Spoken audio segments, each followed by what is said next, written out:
Reports from committees. Prime Minister's questions.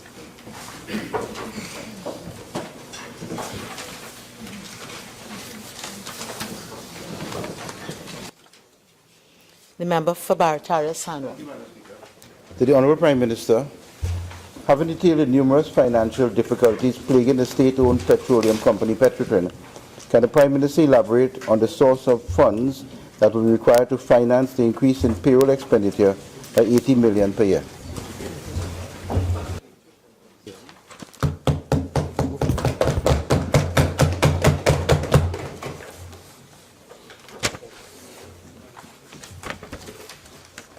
Madam Speaker, I took the trouble to address the nation last Wednesday night because arising out of the national interest in this matter, questions like this would normally arise. And I'm sure that somewhere in that speech, I did specifically say that the company would be expected to make these payments from its own account by engaging in cost-cutting exercises inside of the country, inside of the company. If the member, as I expect, was unavailable to follow the speech, I can make a copy of the text available to you. Thank you, Honourable Prime Minister. I followed the speech quite lucidly and clearly, but what I'm asking is that if Petrotrin has no money, where will the money be coming from, and what kind of cost-cutting arrangement do you expect them to do? I am not aware that Petrotrin has no money. That is loose talk. Petrotrin is a multi-billion-dollar enterprise. So it's not a question of having no money. It is how the money is spent and what is it spent on. Just last question. What type of cost-cutting exercise do you anticipate Petrotrin may be forced to do? That is a matter for the management of Petrotrin at the moment. Member for Barataria Sanwa. Can the Prime Minister inform this House whether he is satisfied with the performance of the Tobago House of Assembly and the management of tourism on the island? Madam Speaker, one can never be satisfied when one is aiming for perfection. And I know that there is not perfection with respect to the management of the tourism industry in Tobago. In fact, the tourism industry in Tobago is undergoing a series of challenges, some of it external, some of it internal. But with respect to the efforts of the Tobago House of Assembly, while there's room for improvement, I would think that the Assembly would have done as much as it could have with the limited resources available. We are currently focusing on improving the performance of the sector. There's investment being made in the sector. There's assistance with respect to the preparation of the product and so on. And we expect that the efforts being made to improve airlift, and all of these are challenges which, when they come together, should give us an opportunity for an improved performance. It is not just a question of the THA. It is a question of all the inputs into the sector in Tobago and tourism. Thank you, Mr. Prime Minister. What I would like to find out then, could you, since there is not a problem for the THA, is there a timetable of cruise ship entry into Tobago when they do occur? Reason for this question, a major cruise line was visiting Tobago on Sunday and all the shops were closed. The only part of that question I'm going to respond to is what you just said that I didn't say. That is not a matter for the THA, because I don't want you or anybody to go and say I said that. I did not say that, so the record must reflect that I didn't say that. I said that there are a number of challenges, and it is not only the THA that is involved in preparing a better product. Member for Barataria Sanwa. Thank you, Madam Speaker. Is the Prime Minister aware that CPEP contractors who have fulfilled their contracts in 2015 to renovate health centres across the country are still awaiting payment for their completed work? No, I'm not aware of that. What I'm aware of is that there are outstanding payments to some contractors, and there are a number of difficulties and some reviews taking place. And I expect that as soon as those confirmations are made and the funds are available, the contractors will be paid for the work done. Honourable Prime Minister, are you aware that these contractors finance these projects out of their own pocket and are now having serious difficulty in paying suppliers, etc., that they're losing their house, their cars, everything, Honourable Prime Minister? Well, I sympathize with the contractors, I empathize with them, but the bottom line is, Madam Speaker, we can't just pay out monies if there are issues of confirmation of the payments. Some of that exists. And in fact, the matter is being reviewed, and this problem doesn't arise simply from a non-payment standpoint. It goes right back to the award of the contract, which are, in some instances, questionably done, and the certifications. And when you speak about contractors out of pocket, that is some of the difficulties we have. The origination and the certification and the confirmation of the certificates. And the whole, we can even discuss the mandate of CPEP. CPEP was never supposed to be a contractor building schools and building health centers. That's what you all did and put us in this situation. So we're trying to unravel that now, but the contractors will be paid as soon as it is clear that the public monies are owed and that they did work for which they are to be paid. And that is being worked upon. Member for Oropon Cheese. Having heard the Prime Minister, to the Honourable Prime Minister, are you aware that several audits have been conducted on CPEP concerning this matter, and there are no conclusions in those audits? I think one was conducted by Dr. Ralph Balgobin, among other things. There are no conclusions that speak to this issue of mismanagement of those contracts? I have no doubt that you know a whole lot more about this than I do, but I'm not aware about what you speak, right? However, the very fact that there are a series of audits required to come to a point of clarity should be of concern to you. Member for Barataria Sanwan. Could the Prime Minister give the assurance that these contractors will be given the same prominence as that of the OWTO, Mr. Roger? I don't know why you're bringing the OWTO into a picture. I am not aware that the OWTO has constructed anything for any ministry. However, I will give every citizen the assurance that they'll be treated fairly, but this government is concerned about ensuring that taxpayers' money goes only into the pockets of those who are entitled to have it. There's a change taking place in Trinidad and Tobago today. Member for Barataria Sanwan.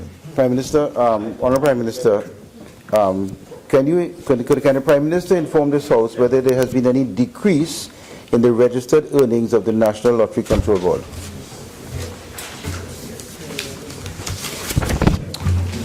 Madam Speaker, I can advise the member that there has been no decrease in the NLCB earnings. In fact, NLCB earnings for the requisite period under question in 2015, NLCB registered earnings was 188.1 million, and in 2016 those earnings increased to 227 million. So there has been no decrease, there has been an increase in the registered earnings. Member for Shogunas East. Thank you, Madam Speaker. Could the Prime Minister indicate what is the status of the proposal to build a desalination plant at the Cove Industrial Estate in Tobago? WASA has been directed to proceed to ensure that this project comes into fruition, and at the moment the feasibility and the groundwork, the gestation period is well underway. Member for Shogunas East. Thank you, Madam Speaker. In light of the Prime Minister's statement that a former Minister of Finance and other financial experts have been tasked with advising the Cabinet on the way forward with respect to Petrotrin, can the Prime Minister indicate the names of these financial experts and the terms and conditions of the engagement of all members of the committee? I am not at this time prepared to identify the names of experts. I have indicated that former Minister Motley is assisting the government, and there are other persons assisting him from the state sector and we would look externally if we have to. But then there are no terms and conditions involving payments or contracts or anything like that. It's just a question of getting proper advice, and we will consult widely, looking at possibilities. And I only mentioned Minister Motley's name because he is the one who is tasked with getting that advice from wherever it may be available. Mr. Gona cease. Thank you, Madam Speaker. Honourable Prime Minister, relevant to this statement, you had indicated that the report was on its way to Cabinet. Can you indicate whether Cabinet has received this report, and if not, by when you expect to receive the report? No, the report is not before the Cabinet, but as when I say on the way, I mean there are a lot of stops along the way, including the Prime Minister's office. But it has not yet gone to Cabinet, but it's a matter being dealt with a certain amount of dispatch, especially in the light of our recent experiences December into January.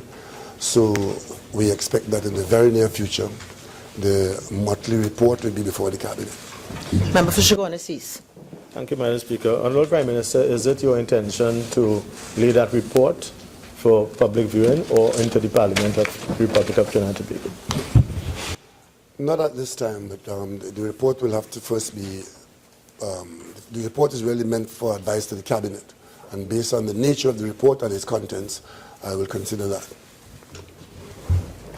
Member for Naparimo. Thank you, Madam Speaker. Could the Prime Minister please state when he will put into effect his promise to the Leader of the Opposition that the Joint Select Committee on National Security will be headed not by a Cabinet member, but by an independent senator?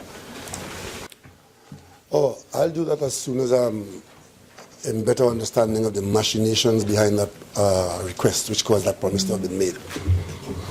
Member for Naparimo. Is the Prime Minister aware that Professor Frederick Staplehurst, who came here and spoke to parliamentarians on the best practices with respect to joint select committees, indicated that it is not the best practice globally to have a cabinet member chair a parliamentary oversight committee? No, I'm not aware of that, but I'm sure that, is it Professor Staplehurst? Yes, Frederick Staplehurst. Yeah, he doesn't have to deal with the underhandness that I have to deal with. Member for Oropouche East. Thank you very much. Is the Prime Minister saying that emanating from the meeting with the members of the opposition, the Prime Minister made no commitment to remove a government member from chairing that Committee on National Security? I have said no such thing. I did not take any issue with the commitment made then. And if you go to the hand side, you'll see exactly what I've said, and you'll know exactly what I'm talking to. Member for Naparimo. Would the Prime Minister understand why we on this side do not trust you on that side? Because you make promises. But, member, I won't allow that. Member for Naparimo. Thank you, Madam Speaker. In the absence of a crime plan, and given that the murder rate last year was the highest in 6 years, would the Prime Minister state what corrective action is proposed to arrest this escalating crime situation?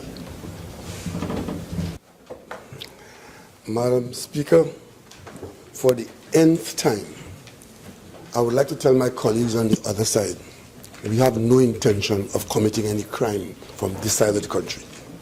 We have no crime plan. We have an anti-crime plan.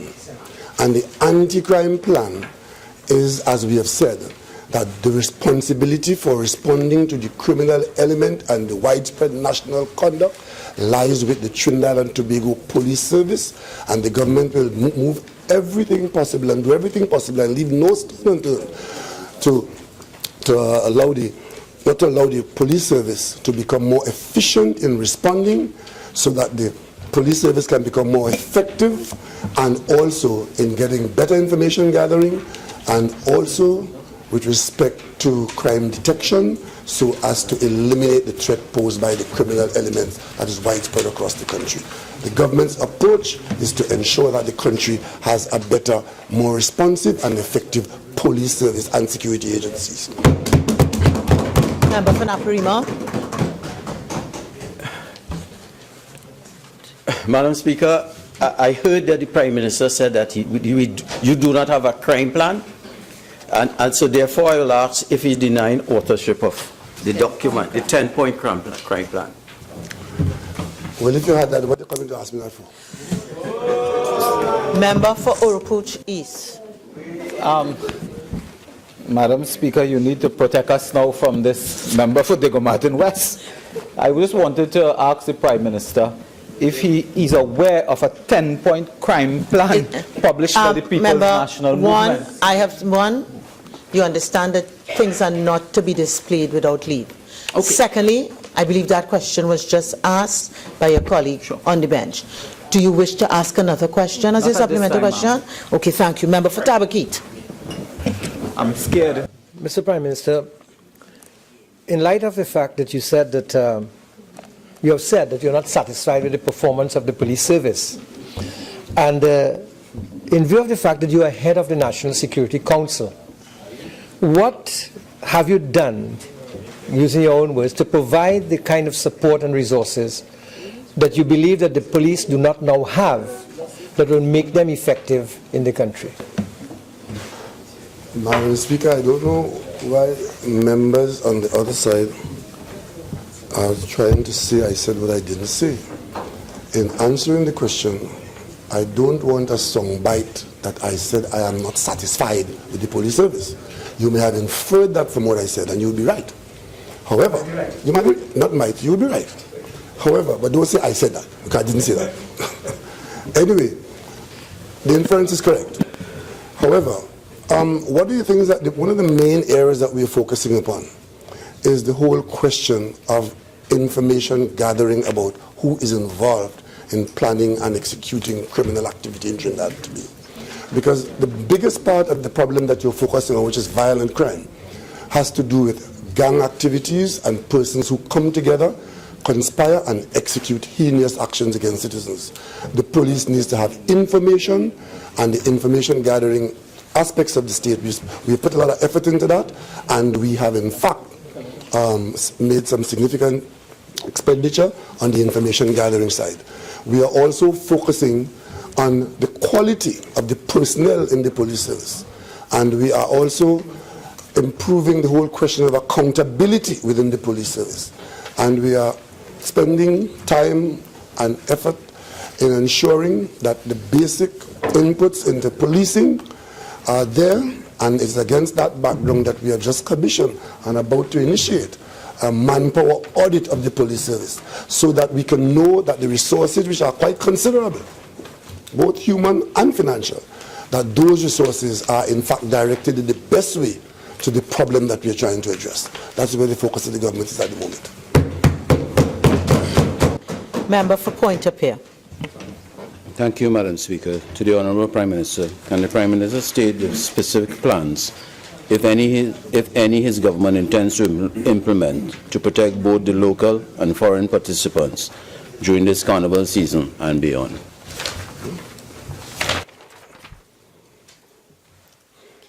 Madam Speaker, Carnival is the time when there's a lot of activity in the country, a lot of visitors here, and a lot of citizens and visitors on the streets.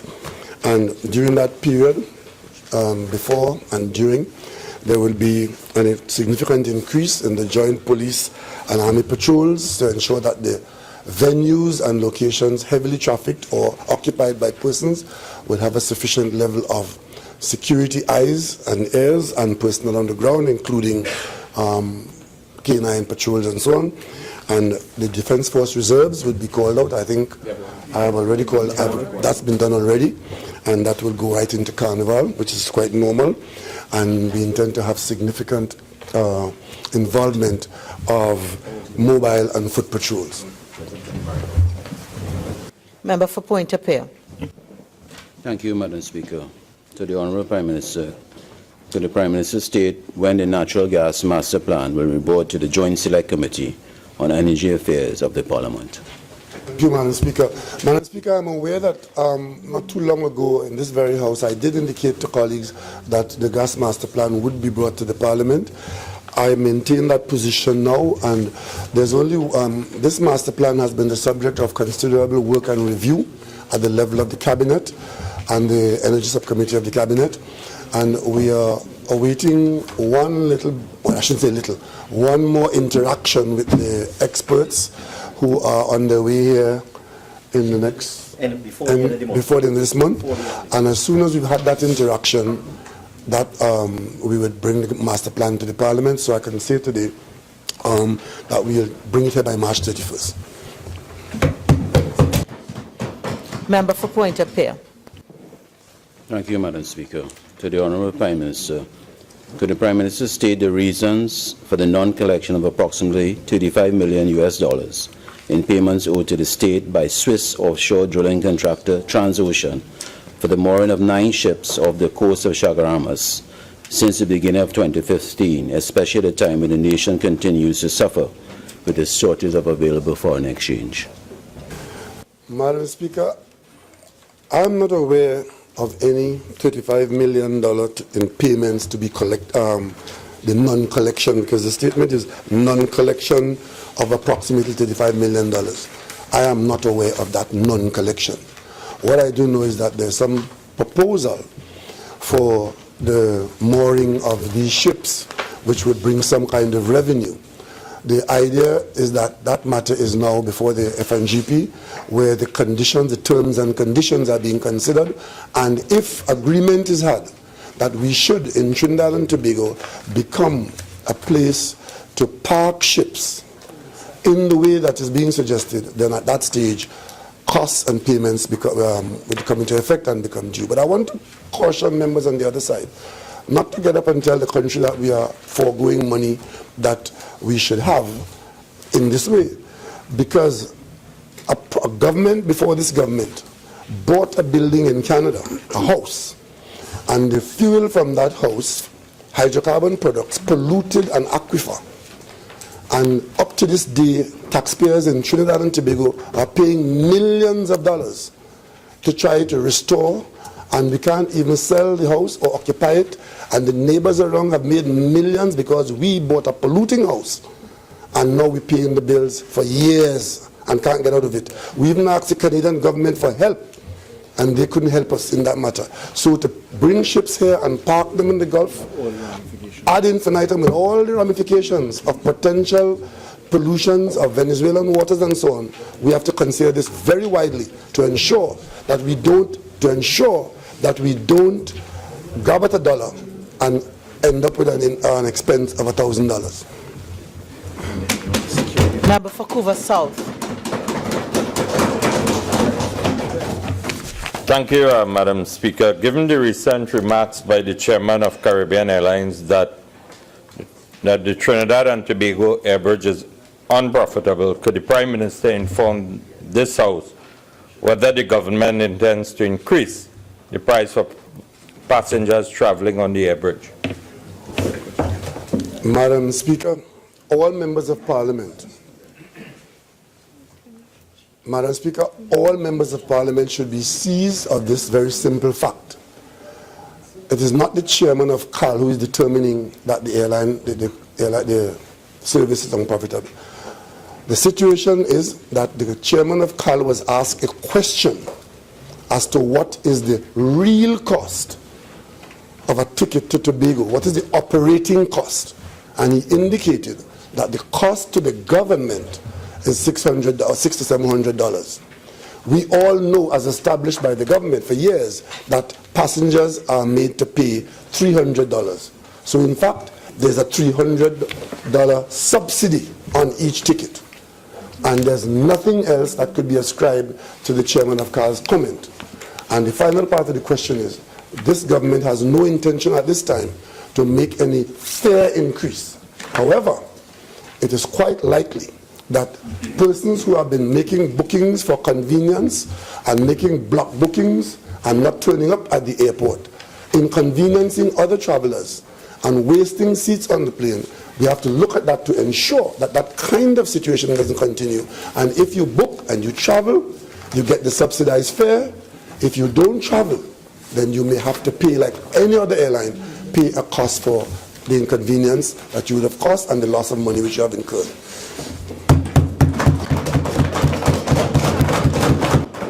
Member for Couva South. Could the Prime Minister provide this House with a status report on the seizure of the US $2 million by both local and international law enforcement agencies, and indicate whether that seized currency remains in the custody of the Central Bank of Trinidad and Tobago? Madam Speaker, one of the problems with this country is that people seem to want to look in the wrong place for the answers that they want. I don't understand why a member of parliament is asking me as Prime Minister about monies seized by customs or the police. This is a matter which is in the hands of law enforcement. And I have no role and I have seen no information from law enforcement on this matter. So I will not enter. I have no information except what I've read in the newspapers on this matter. So I can't assist the member in that way. The cabinet has no role in this matter. He's a member of parliament. Supplemental question. So the Prime Minister is telling this House that in his capacity as the head of the National Security Council, he has no information on this issue. And I believe that has been answered.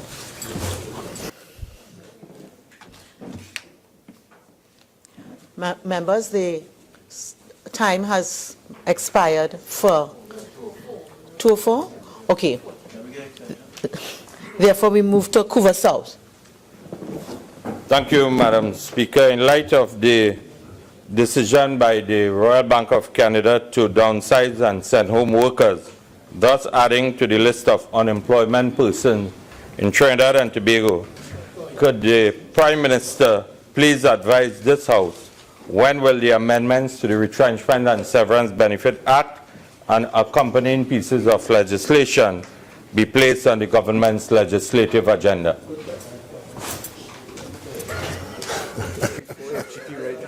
Madam Speaker, when I look at my colleague who is asking this question, I'm tempted to rename him Van Winkle, because this matter of amendment to the Severance Act was his job for 5 years. He paid $1.7 million to do it. And the government of which he was a part incurred significant costs, and nothing has been done. But I can tell you that the work has been done by this government. Only last Thursday, I had a copy in my hand, and this Thursday, yesterday actually. Yeah. Yesterday, I had a copy in my hand, and the matter is now before FNGP, and as soon as those deliberations are complete, we will proceed as you should have proceeded 5 years ago.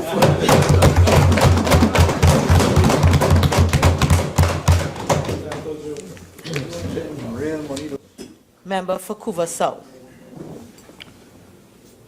Thank you, Madam Speaker. In light of the recent settlement between Petrotrin and the Oilfield Workers Trade Union, and I should say interim settlement for the collective bargaining period 2011 to 2014, could the Prime Minister state what is the likely negative impact for the workers of Petrotrin, including job losses?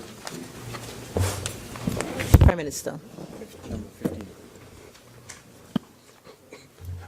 Again, Madam Speaker, I think my colleague from Couva South is either entertaining me or he just woke up, because I heard him for the last 2 years, especially during the general election, saying that his government had settled all outstanding.